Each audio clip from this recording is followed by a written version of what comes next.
Haysi bir adam yaşayışına haram salsa, her bir suratında miras yüzünden haram. Ayallığının hakkını vermeye, enen hakkını vermeye, doğunun hakkını vermeye. Şu suratında var akim, bir musulman doğun işlep diye. O bir doğun ayağını hak görüyor biliyor musun? İşini onun elinden diye çıkart diye.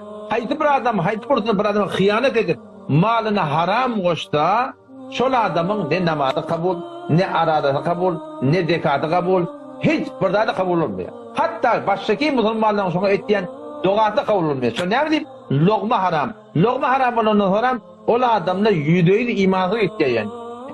11. ayet, 12. ayet, 13. ayet, 14. ayet. Sure-i Nisan bardan okuyun. Allah tebarek ve teala mirasın hakkında gurur ediptir. Mirasın iyi diyanına şu musulmanlara Huday Teala. Her kim Huday bilen peygamber olarak bolmasa, nafermani etse, şolu Huday doğurdurmasa ebedi cehennem diptir şunun zahidedi.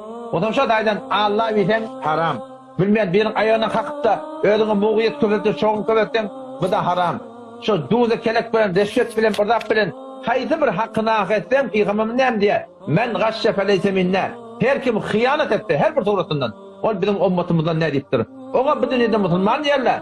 Ama erti kıyametin Allah Teala'nın yanına verenler, onlardan da %100 münafık kılıp gördün kopyallah. Münafık diyenleri Yahudiden de cehennemde etek koyuyor. Mesihiden de etek koyuyor. Mecusiden de etek koyuyor. Materyalistin de etek koyuyor. Botperestin de etek koyuyor. En ki eteki cehennem uzayı, şu la ilahe illallah Muhammed Resulullah değil, haram yene adamdan ki, imansız yesin adamdan ki. O zaman şu taydan, o adam her kim olsun, haram oluşup yaşayışını yaşasa, o adamların imansız gider Huday hakkında.